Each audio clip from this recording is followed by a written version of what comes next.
Okay, fine. Now we can go ahead. Okay, so no, all my conversations will be recorded. So even if you can't type something or you miss something, you can get it later. Okay. Okay. Yeah. Yeah. So I mean, I have given so many interviews that I think this is the best way to avoid,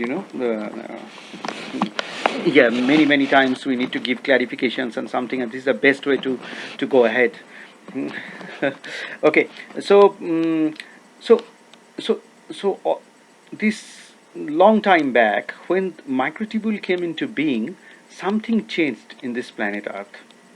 What happened is the cell's power factory, individual cell's power factory, the mitochondria. From mitochondria, these microtubules used to, just like a star, from a star the rays come out, from the mitochondria, these nanowires come out to the outer edge of the cell, and they took very important role, they played a very important role in governing the energy transmissions thereon. Over the time, now come to the 20th century, when we try to understand human brain. So in the 1940s, people thought that within 10 years we will be able to understand and create an artificial brain. And then every 10 years the target went on changing and changing and changing, and even now, uh, a multi-billion-dollar project is going on in human brain project HBP, that is carried out by Henry Markram, and then Obama initiative in US. So the passion to learn the human brain, and the mystery associated with the brain, how the consciousness came into being, these have particularly haunted human race, and it would continue to haunt. And more the time will come, more this passion and aggression towards learning this particular mystery would exponentially increase. Now comes, there were philosophically, from in the 20th century, in 1905 actually, people said that neuron is the fundamental of information processing in the unit, it is the fundamental for consciousness. And who and how neuron does the work? The skin of a neuron, that is called membrane. That means our body has a skin, right? So this skin does all the work. So that means electric field that passes through skin, and it is just like a 0 and 1 switch. And why do we consider switch? Because Bertrand Russell's philosophy of yes and no, logic and argument. So yes. So basically, we when we started this science, and the exploration of science to understand human brain and the thought process, we did not look into the material, develop state of the art technology to understand what is happening inside the biological system. We came from philosophy, the philosophy of logic, and we try to correlate that logic that we had, the mathematical logic, with the brain's thinking and thought process. In the last 115 or 16 years of great adventures and the great discoveries, we have always kept this particular philosophy intact. We never try to make any change. We always thought that, okay, brain is thinking logically, and more scientific technology advanced. Sometimes we said that research paper came out that a neuron is a switch, neuron is an op-amp, neuron is a transistor. So many metaphors came, but always we try to correlate with some electronic component that is found in our market. Why? Because then we can put them together, make a circuit, and try to realize. Because science is all about whatever we say philosophically, there should be some practical demonstration. So as computer came out, logic came out, we could write lines after lines of code, and we were thinking that we were advancing towards it. Then came there were two important things happened. In 1982, Stuart Hameroff was looking into cell division. He was just a medical student, and he was looking into cell division, and he found that when the cell division occurs, before that microtubules form beautiful patterns, and these microtubules are doing all the important things. So he got very interested in microtubules, but no one was. Biology is all about proteins, chemical reactions, and all other things. First time when he saw it, he didn't believe the way biology was getting being explained. What did he do? Is he went on looking into primitive life forms which came to this planet several billion years ago. They do wonderful things. For an example, paramecium. They do sex, they give new birth, they senses things and do so many complicated tasks. Even the most advanced robots of today, even at 2016, they are far inferior to single paramecium. But this is a single cell life form, and how this life form does everything? It has only microtubules, just like a uh, um, and just like star, the light rays come out. This microtubules come out, and they do this processing. So he looked into many different structures of microtubules, and in the life form, various life forms, and then he concluded in 1982 he published a paper that microtubule processes information. Okay. Okay. Now, before I get into okay, marketable processes information means, look, you have to consider that even Stuart Hameroff was also inspired by the switching, computing, the basic things. Okay, so he didn't came up with a very revolutionized idea that exactly. That revolutionary breakthrough was made by 1989 Roger Penrose. He attacked very vigorously that brain is not a Turing machine, brain is not a computer, no kind of computing is going on. So that was kind of a, you should say, that was kind of a turning point. But since 1989, even up to now, his views are completely neglected, abused in the scientific community. Only, yes, because he is challenging the mainstream. He is directly, I mean, if you consider that Roger Penrose's proposal is truth, then you have to consider the billions of dollars are being invested to replicate brain all over the world. I mean, even in the US, in the Europe, and many other China is investing also billions of dollars. All these are based on the fact that brain is just like a Turing tape, and all these are switching, tack tack tack tack, just like a typewriter, and brain is a computer. Now, yeah, and now if you say, somebody says all these are complete nonsense, I mean, brain doesn't do like this, and so definitely you would be facing something violent repercussions from the scientific community. So definitely they faced. Now,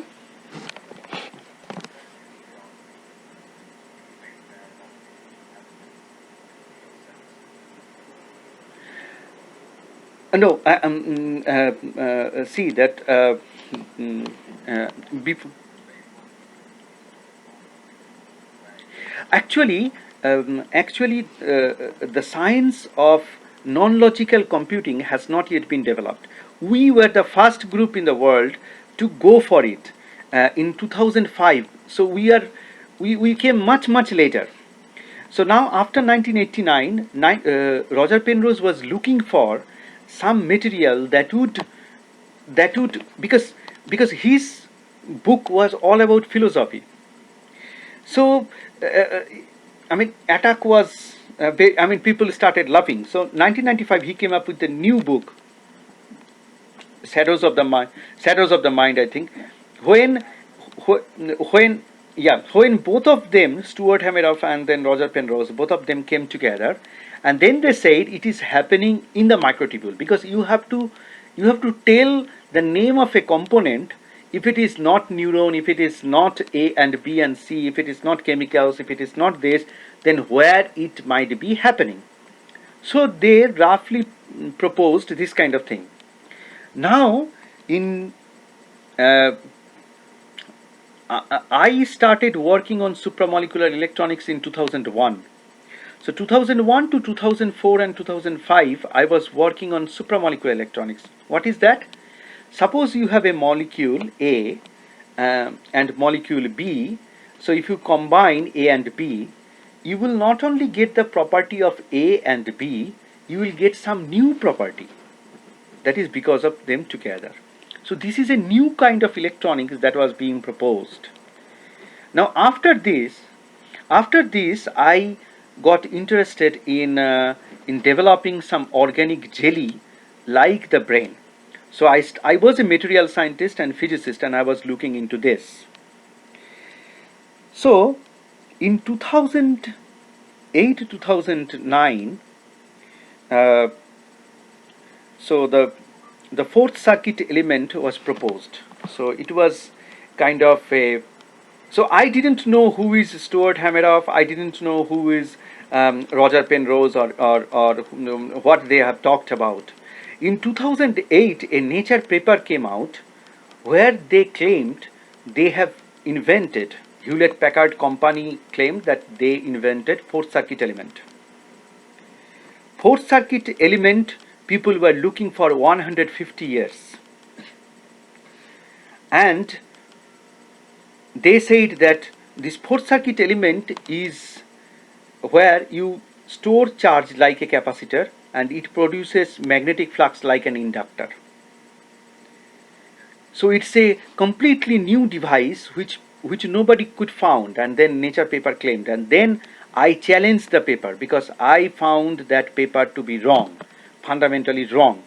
And then I was looking for some material which should be the ideal fourth circuit element which mankind was looking for, and a new kind of electronics, new kind of information, new kind of new way of treating information will come up. Okay, so but when I was looking into that, then I found microtubule is a material which is found in every single living cell in the entire planet, in the entire living kingdom. Every single cell of yours is continuously operating, microtubule is operating in everything, and if for a moment it stops, a living system is dead.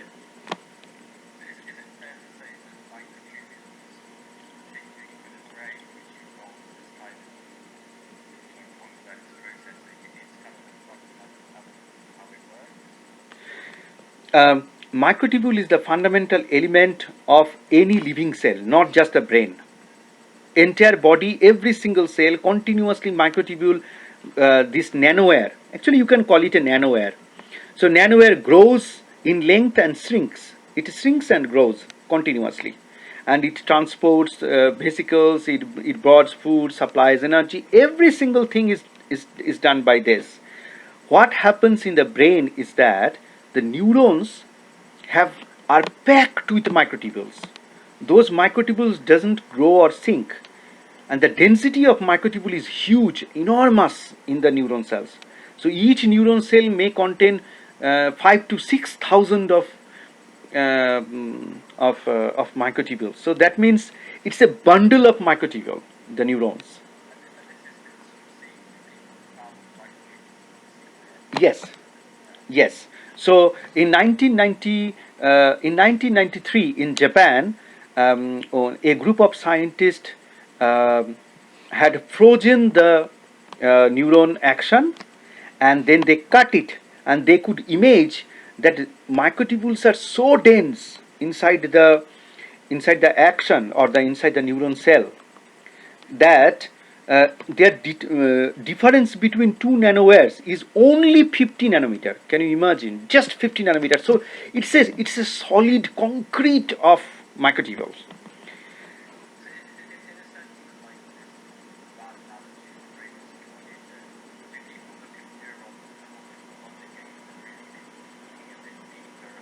Exactly. Exactly. It's just like saying that humans are doing wonderful things because of the skin. Because you touch everything by skin, you hold everything by skin, you pick up by skin. But if you go inside the skin, you will find lots of different kind of organs, different kind of structures, and all those are working. Unfortunately, no one looked into this, that what is happening inside the neuron. Just imagine, when you are listening to me, your conscious experience is being generated at 200 milliseconds. That's right. But for a single neuron in your brain is firing at 1 millisecond. At every 1 millisecond they are firing. But for that 1 millisecond firing, your your microtubules are vibrating at every microsecond, and your proteins are vibrating every nanoseconds to open up the ion channel so that electric potential could go. So that means something much deeper, much more important, and much more extensive are happening inside. So we need to look into that. And if we don't do this, we blindly follow the statement made in the 1905 that neuron skin is doing everything, and we all are following this religiously, is no good idea. So I would say that before before we get into the story, because there are many stories which cross each other, because because many people started working on microtubule theoretically, and then they went on looking into this, and then several stories came into, and they all converge there. So what I did is, I built up instruments. So I didn't believe that microtubule is doing everything. So I felt microtubule is one of the primary component, but it should not be everything. So nature cannot. I failed for some reason, because I had a long experience of molecular electronics and quantum systems. So so I felt that there must be something. So I went inside a single protein molecule. So I created here in Japan.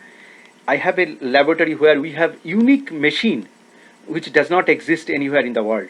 In our machine, you can see the vibration of a single protein molecule. Microtubule is made of thousands and thousands of proteins.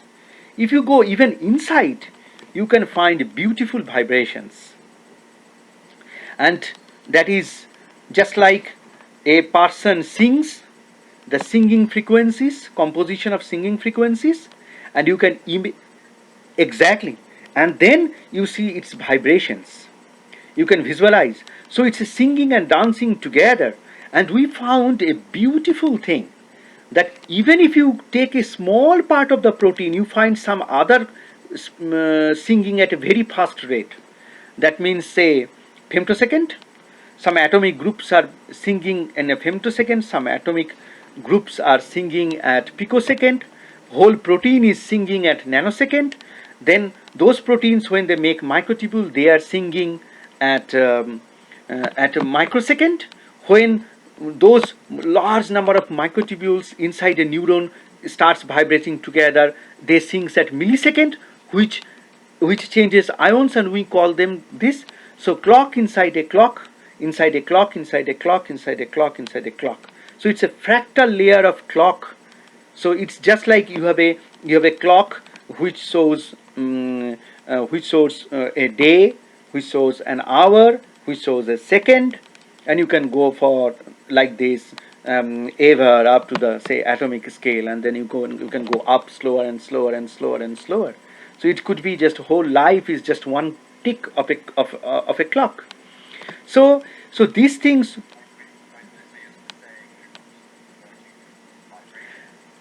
Nested vibrations, yes. So I made a little change in there. So they were saying that that this is the so there is so the so so So a group of professors from MIT and Harvard and then Oxford, Roger Penrose, everybody were fighting that it should be classical or quantum, classical or quantum. But when we came, we said there is no fighting in between that. When you have a clock inside a clock inside a clock inside a clock, when it is faster, the clocks are very fast, then it is quantum. When clocks are slower, then it is classical. So there is no fighting between that. The whole problem is in a different domain. That is,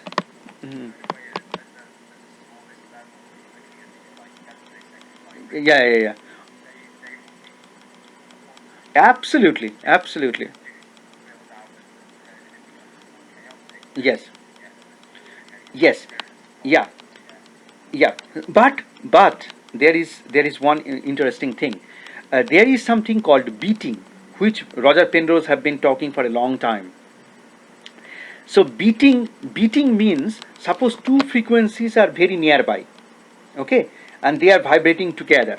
Then the the difference between the two is another frequency, and that frequency is also taken up by the system to vibrate. Let's just give you one example. Suppose you have two tuning forks. One tuning fork vibrates at 1.0000002 hertz. Another tuning fork vibrates at 1.0000003 hertz. So the difference between two is 0.0000001 hertz, or nearly 10 years, or 10 years roughly. So you will also be seeing not only 1 hertz, you will also be seeing a vibration of 10 years, right? So you will see very classically detectable vibrations from the quantum scale. So that we also experimentally observed that Roger Penrose was right. So there are this kind of beating like vibrations. So when there is a beating, then classical and quantum, there is a marriage between classical and quantum. So classical is vibrating like this, ding, ding, ding, and inside that, if you go, then you find ding, ding, ding, ding, ding, ding, ding, very fast vibrations. So these vibrations, they are married together. So there is some kind of togetherness. So there is no conflict. It is not a, we scientists should not engage into the war of classical and quantum. They are married together.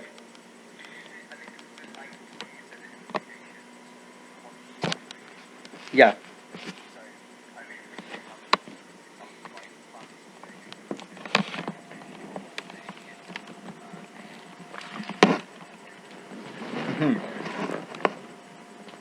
Oh.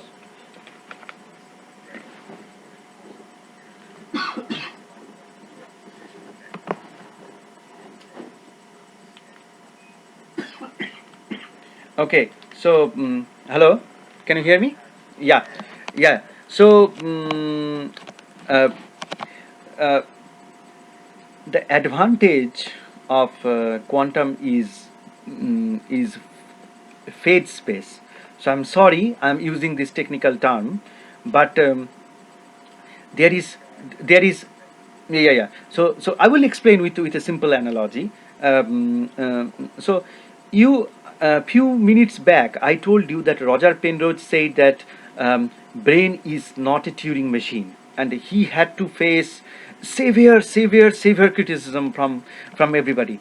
So we came up with an idea. We published a paper in 2014, and we came up with an idea that it is not enough to say that brain is not a Turing machine. If brain is not a Turing tape, then what kind of tape is this? You have to tell. Because if you don't tell that what it is and you say that nothing is right, that is not a good idea. That is not a scientific way. So we came up with a new kind of tape. We say that every tape is just like a typewriter, right? So we say that every single cell of a Turing tape contains another Turing tape inside. So it's a fractal tape. So that means you go anywhere, you enter into my ear, take any cell, and you any tissue, and you go inside and inside and inside and inside, you will find clock inside a clock inside a clock inside a clock inside a clock. If you take my eyes, and retina, you will find clock inside a clock inside a clock inside a clock. So anywhere you can start in the Turing tape, anywhere you can start, but every single cell. But its philosophical implication is tremendous. What is that? Suppose I go and ask a human being that, what is your name? What is your property? Then the human being would answer that, look, I have no property. Hmm.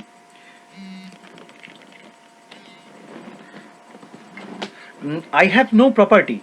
You go inside my organs and ask them, what are there? Because I don't have any property. Then you enter inside my eyes, and when you go eyes and ask, hello eye, what is your property? He said, I don't know. You go and ask the cells. Ask the liquid jellies. You go to the cell and then you ask again, they send you to the proteins or microtubules. You go and ask the microtubule, he said, I don't know. I have water channel inside, I have proteins. You go inside the proteins. You go inside the proteins, you find secondary structures, spiral structures, just like the galaxies. And you ask them, what is your property? He says, go inside the atoms. And then when you go inside the atoms, you know there is a different world begins. So basically this is what we said, that we need a new tape, that is fractal tape, where every single cell contains another tape inside, and if you go inside and ask the tape and then go inside, so it becomes an undefined function. So that's mathematical implication of it. Philosophically, there is no definite property, and mathematically we say this kind of situation as undefined, because whatever you ask, it cannot say properly what it is.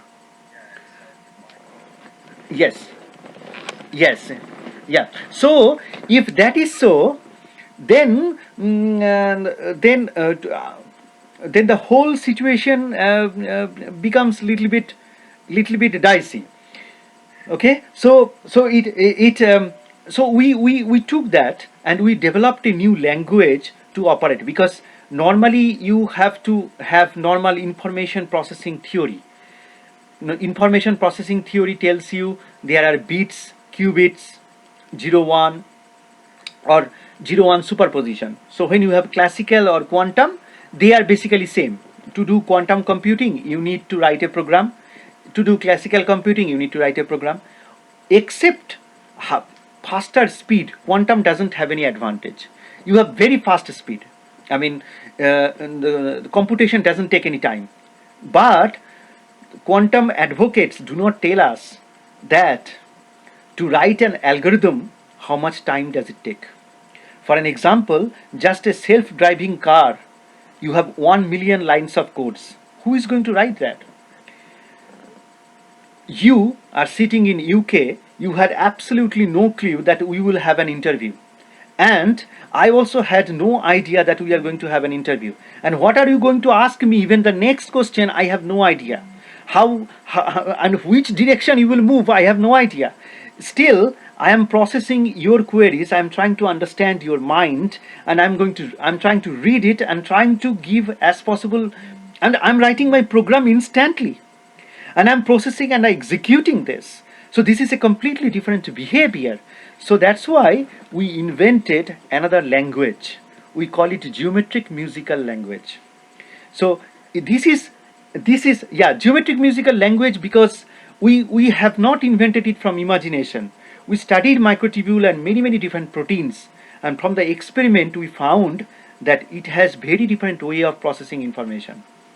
How is that? That is very simple. Suppose I ask you to store a triangle. Okay, triangle has 3 sides and angles between them. But I will play a music now, and with that music I will make you understand what kind of triangle is this, and I will say you nothing. Okay, so suppose all the 3 sides of the triangles are same. So I play bing bing bing bing bing bing bing bing bing repeatedly. Okay, now suppose 2 sides are very long and one side is very small. So how do I play? Bing bing bing bing bing bing bing bing bing. You understand? So you can feel that Bing Bing, when they are very nearby, that side is very small. The other two sides are right. So you can imagine a circle, and you have 3 points on the perimeter of that circle, and then each point there is a Bing and there is a gap, silence, right? So you understand? So there is a Bing, there is a silence, there is a Bing, there is a silence, there is a Bing, there is a silence, and you complete walking along the cycle. Okay? So we consider this kind of cycle as unit of information. It is very different from bits because there is no rejection of any information. In the existing science, existing information theory, you reject logic gate. You have hundreds of input and there is only one output, right? So what you do, you reject. But here your information, you move in a cycle. Suppose on the circle you have a triangle and you have a square. Somebody says if your question is a triangle, then a square will be played. So bing bing bing, and other side bing bing bing bing. Okay, so memory is just like stored like this.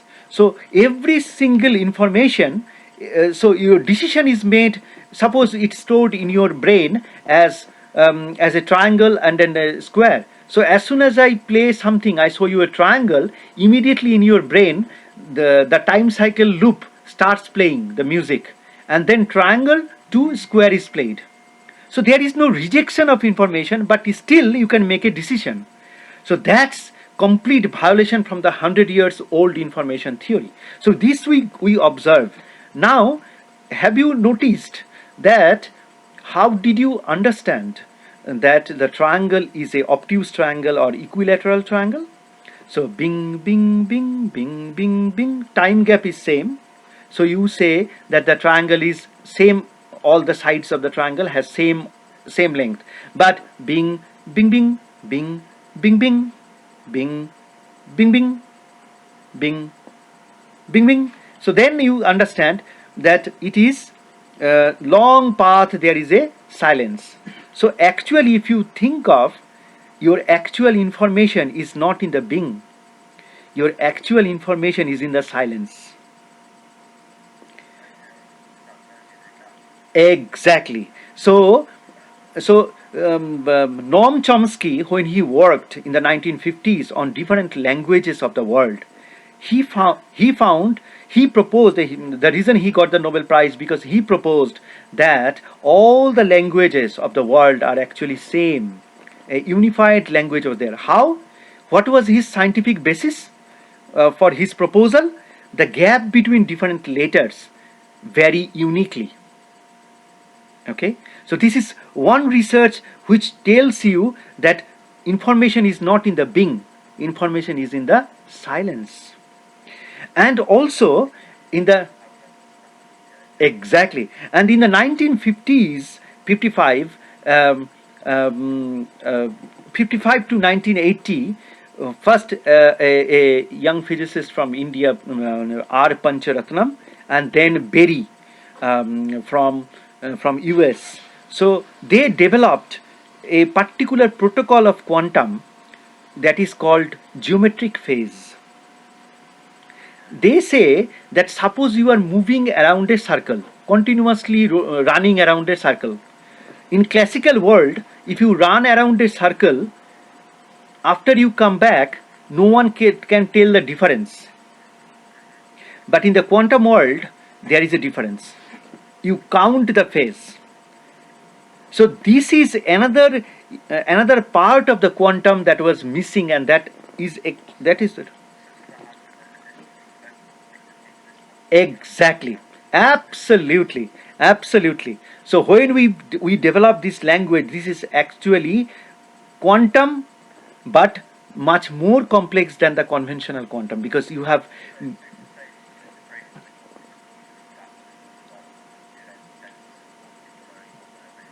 yes, it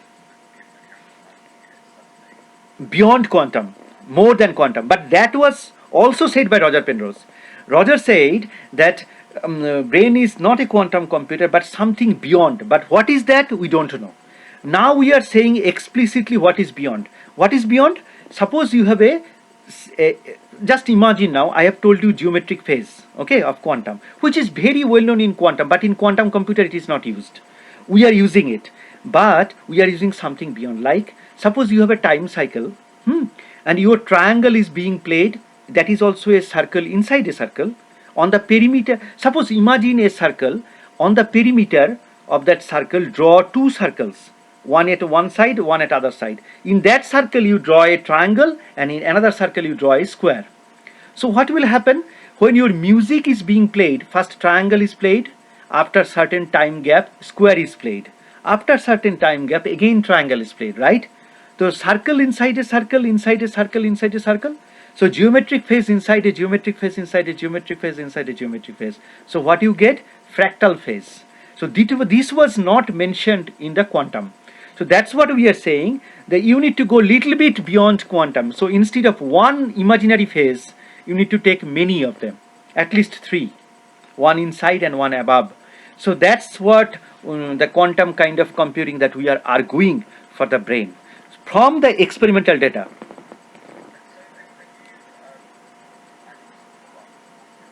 Yeah.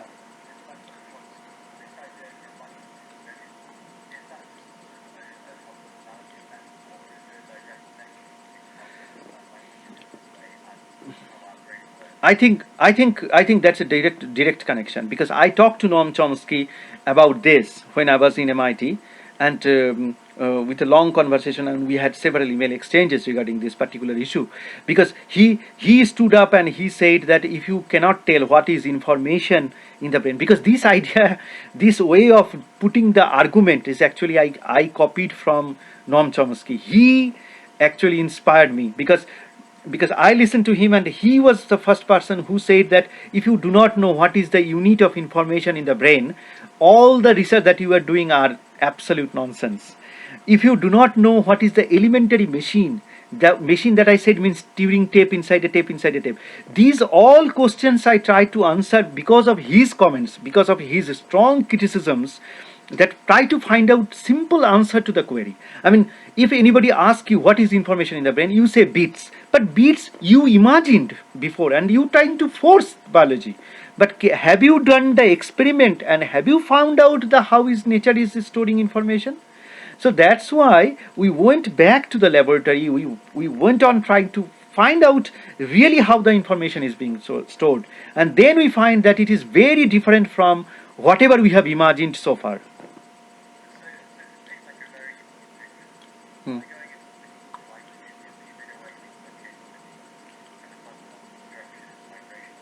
Yes, yes,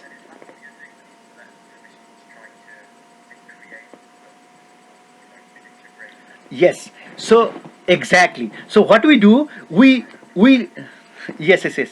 Yeah, yeah, yeah. So we have two laboratories running in parallel. One is a biological laboratory, one is material science laboratory. So whatever we discover in the brain research, we also implement with artificial molecules to cross check whether that is practically feasible. Actually, suppose you get some principle from the biological system are extremely complex, but you can devise some simple set of molecular structures to verify that those principles are actually possible to realize with molecules. And if it is possible to realize, um, is it similarly remarkable and showing some unique behaviors? So like that. So we published fractal logic gate and many unique things which you cannot find in normal electronics, normal world of electronics. We filed a patent for the four circuit element for like hours, and we got the US patent last year.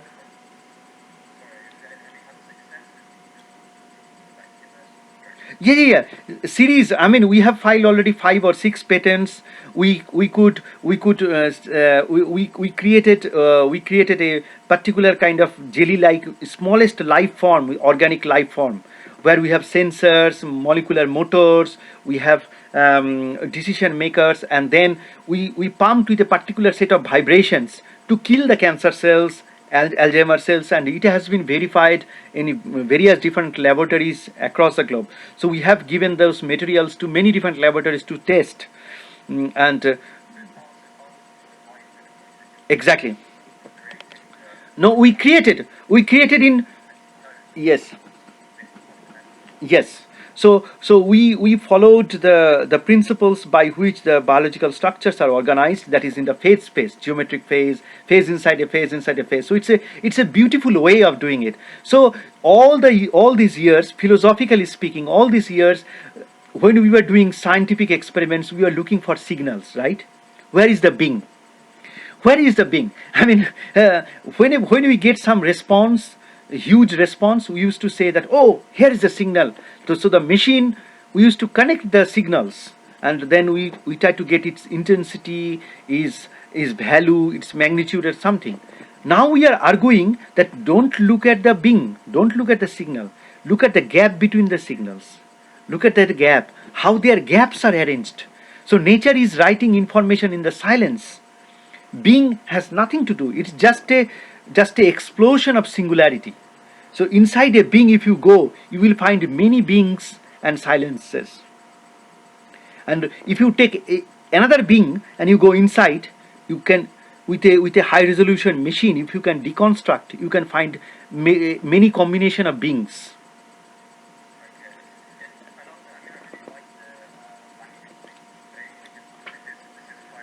Because language is the ultimate thing. If you cannot find the language, basically you are doing nothing, because ultimately, eventually, you have to invent the language of nature. That is science. I mean, that is all these things that we are doing is basically building up the language.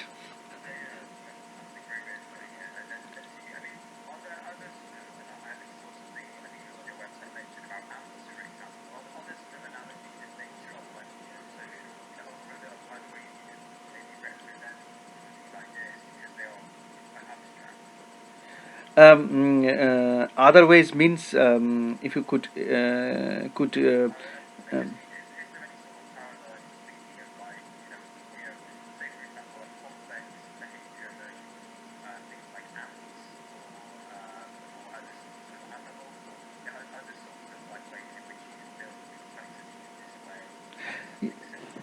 yeah, I mean, if you just I don't want to get into this on the first day, uh, because there are some works that we have done on hardcore mathematics to try to find out from the prime numbers what are the patterns in the primes, and then we have found how the language is constructed. So basically, the mystery of the language is in the primes, and then wherever you try to construct, the complexity would arise naturally. So all this kind of complexity that you see in our language, in different cultures around the world, if you just do one thing, suppose all these years, if you look at the Western music, you will find most of the music are harmonics, right? Fifth and sixth, this music. But if you go to anywhere in the world, in the tribal belt, you will find they never construct music on the harmonics. They rely on the enharmonic, composition of enharmonics. So when we were measuring the frequencies of microtubules, we found that the frequencies are not fundamental frequency into 2, into 3, into 4, into 5, into 6, into 7, into 8, like this. No, never. It is fundamental frequency into 1.7, then you get the next frequency. Into 2.3, then you get the next frequency. Into 3.77, then you get the next frequency. So it's very, very anharmonic. But it is very likely, if you go to, suppose for an example, the microtubules, several of these ratios of frequencies at which they resonantly vibrate are similar to the musical instrument tabla. The composition of vibrations is also like the Indian classical raga.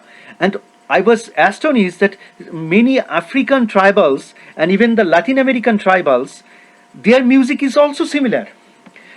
Just like the microtubule vibrations, the fundamental protocols that these biological systems follow, uh, the exactly same protocols are also followed by these tribals over the years. Yeah, definitely not a coincidence, because I think that whenever you try to meditate with the nature and try to build up your culture and something, then then you create music that is fundamentally has made you, because eventually we are saying that every single thing in your information processing, even I am talking to you, is a kind of a music. It's a kind of a rhythm that we are trying to produce.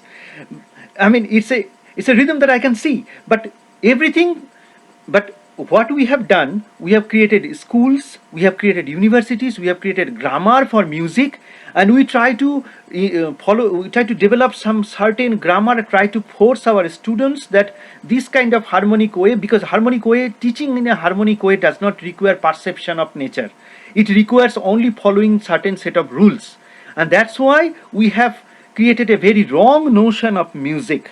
If you go and look at those tribals and their beating and the rhythmic pattern, you can find the same kind of vibrations of the proteins that you hear. And yeah, and there are many books, many people have done research on this. We scientists never looked into those kind of books of language and then culture and symbols. If you look at the fundamental symbols, kind of the conch shell symbols that we see, we also see it in the primes, and we see teardrop to ellipsoid, those kind of pattern evolution. We always find those kind of mathematical patterns, those things, when we look at the frequency of vibrations.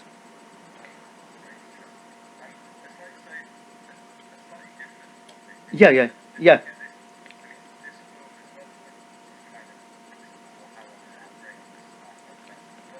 yeah. Hmm. Yeah.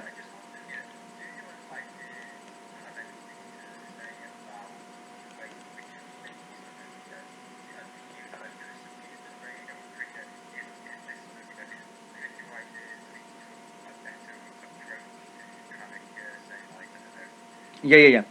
So, so a major thrust of our research is that with Alexander Grauer, who is a professional musician, and several professional musicians from Europe and America and then Hong Kong. So they are working on building some set of frequency or vibrations to cure people.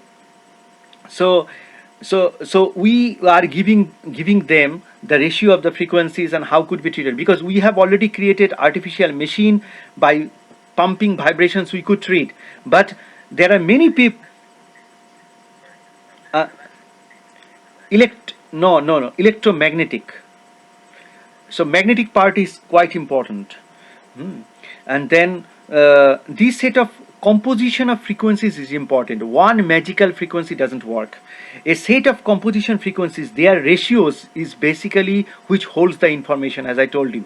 So now we are trying to build up from this the set of rules by which we can treat, because we name it musiceuticals. So we want to replace pharmaceuticals with musiceuticals.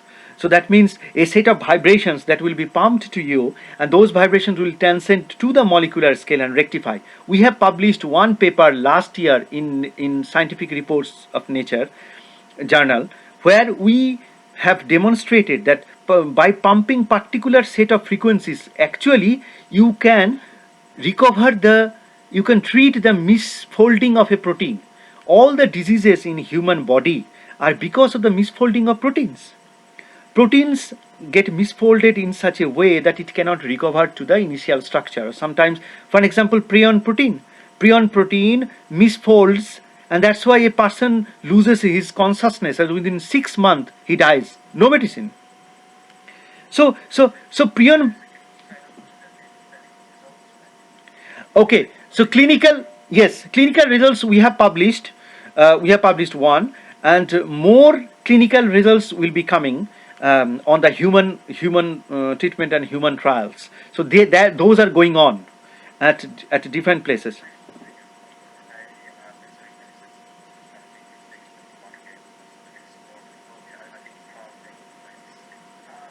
No. Not in Japan. In Europe, I think I can put you in contact with Alexander Grauer, who has been. Yeah, he is building up lots of vibrations, and then um, uh, then one person from Hong Kong, and then there were couple of people who are, and in Canada, one of my colleague is also trying out these vibrations. So many people have shown their interest. Many people.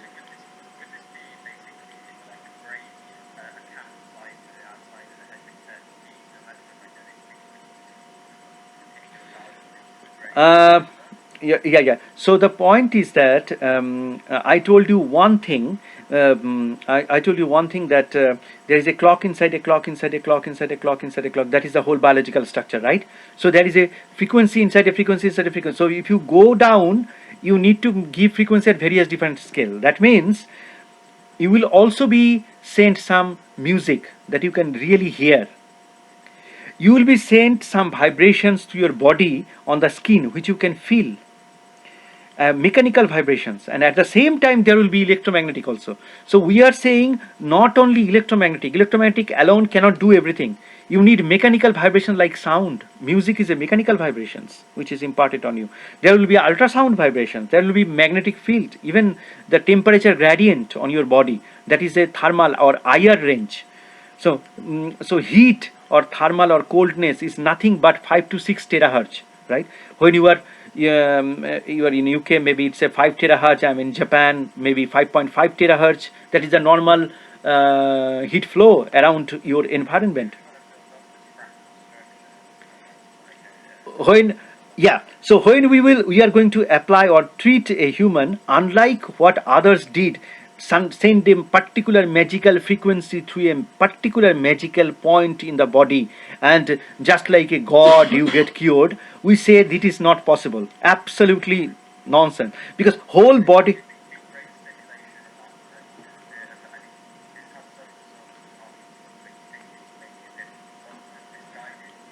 It's a blunt. It will not be misguided, because see, suppose you have an Alzheimer beta plaque clusters in the brain. If you pump a huge vibration, mechanical vibration, it will be blasted off. I mean, if it is outside, it will be blasted off. But we are not looking into the side effects. What the Australian group, which blasted off the amyloid beta plaques of an Alzheimer rat, if you look at the value of the power or the strength that they used, is enormous. So it is just like sending a beam or signal and blast off the structure. We are not saying that. We are saying that we are enabling a power to the proteins to cure themselves. So a nested vibrations that are made, that is very mild, that cannot have major side effects in your body. So that way, I mean, if somebody understands your physical structure molecule by molecule, will he send a huge massive blow up electromagnetic pumping or something? It will try to send vibration by different modes inside you, so that you naturally, your system get it recovered.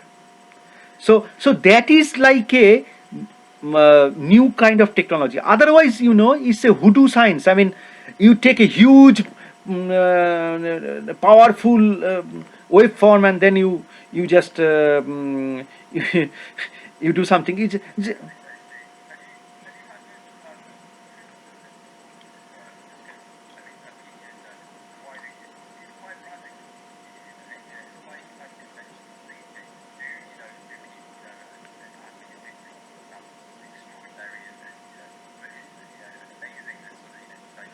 Hmm. Mhm. And the point is that the musical part is now currently undergoing, and we published the papers, we did some of the work, but most cases, people people actually, they they they criticize you very much when you say that they are all wrong, and you try to destroy them, right? Suppose you say, some people are saying brain is classical, and some people are saying brain is quantum.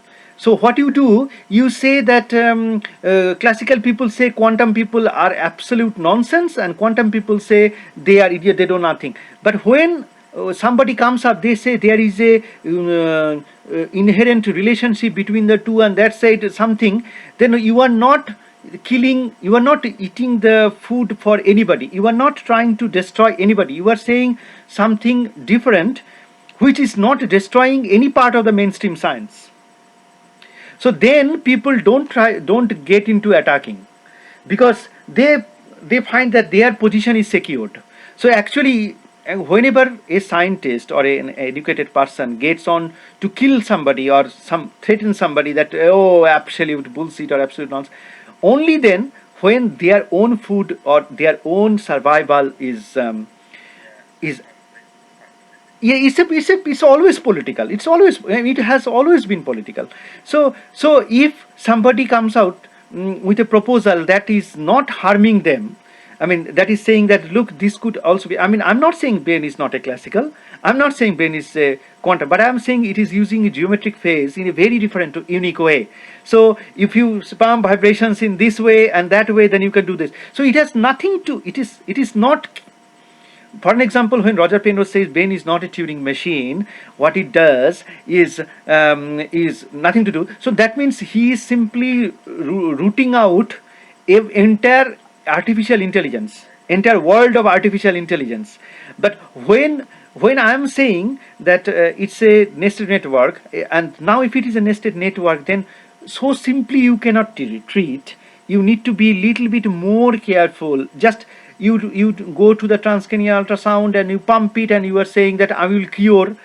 It is just like in the 18th or 19th century, people used to put electrical shock, with those people who had neuro diseases, massive electrical shock, and then the person after that electrical shock, he used to get senseless or sometimes even more cracked or something. This transcranial ultrasound is not much different from that one, you see, because they are not loving the system. The system has its own music, own rhythm, own way of doing work. So you need to be little bit, if you love something, then you have to treat it like your own, not an enemy. It is just diseased.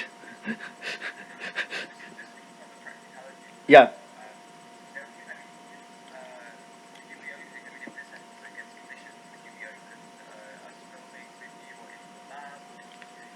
Yeah. There are at least three or four groups who have carried out. There is, I think, one Hollywood movie will come up, maybe this year or next year. They have come here, and then they stayed here, and then they carried out extensive recording of like brain jelly, and we put the EEG machine, and the brain jelly is showing firing like human brain. So magical.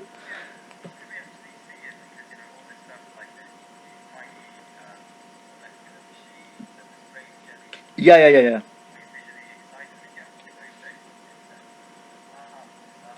Um, uh, yeah. Some of the jellies and pictures you can find in YouTube in my group. So I can send you some link, and also www.nanobraintech.com. If you just go there, I write a blog. I have started only 2 months. For 2 months I started.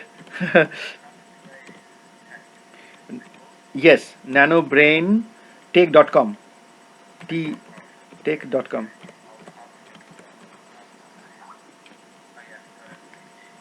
So this is my blog where you can go through, and I will send you just I have your email ID, so I will send you the YouTube channel. There are some videos are there, but there are many videos. I mean, large. We appointed actually graphics artists to create the videos for us.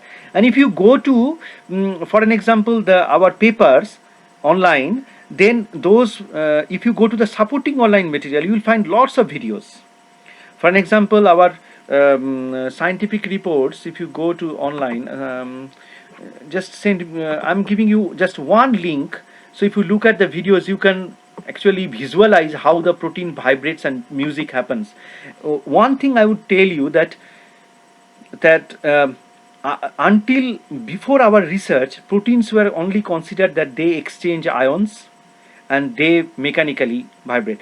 no one ever said that electrical potential fluctuates inside them just like a rhythmic music. So that's our contribution. So every single that changes the way we look at biology. So we are not saying, again I would like to repeat and I would like to confirm, I mean I would like to say that we are not rejecting the existing science. We are saying that when you talk about neuron firing or neuron pulse, it is the kilohertz frequency. You are looking at only one clock. Okay, when Roger Penrose or Stuart Hameroff is saying, they are looking at one clock that is in the microsecond, megahertz clock. So existing science which talks about kilohertz clock, they fight, they challenge Roger Penrose or Stuart Hameroff, who are suggesting megahertz clock. But what we are suggesting, that there is a hertz clock, millihertz clock, nanohertz clock, there is megahertz clock, gigahertz clock, terahertz clock, petahertz clock. So clock inside a clock inside a clock inside a clock inside a clock. So this kind of network is there. So anyone who comes up and says I am right will be wrong, because everybody together is right.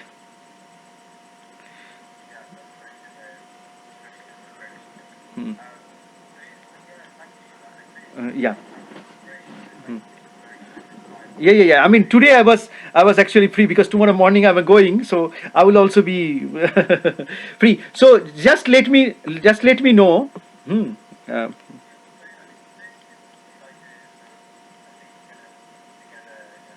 yeah. You need to. Yeah. Yeah. Yeah. Hmm. Hmm.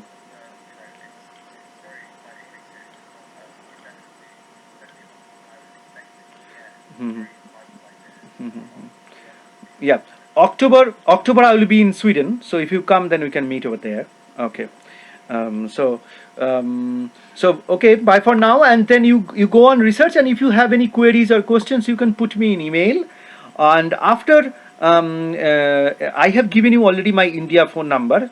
So you can call me on those days, because otherwise I don't know whether you'll get me or not. If you send me an email, I will definitely try to get back to you. But after 31st, you can call me and we can have a chat. It's no problem. Yeah.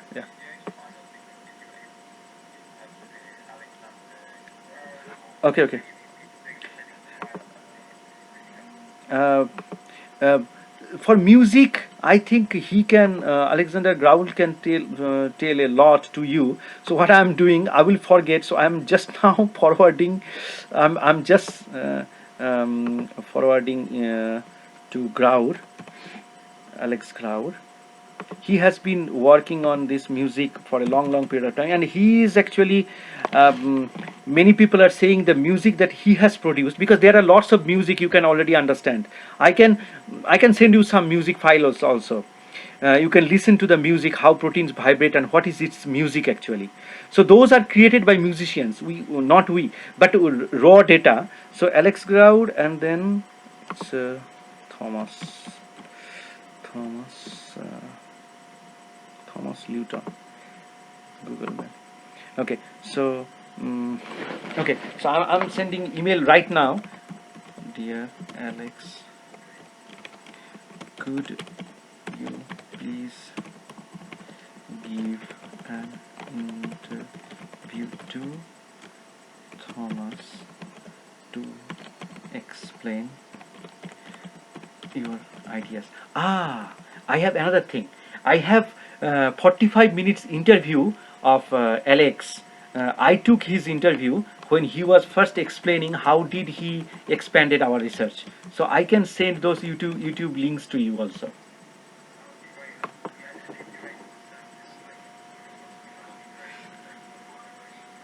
Skype. This one, no? I should switch it off. Yeah. So I'm switching off the recording now. Okay.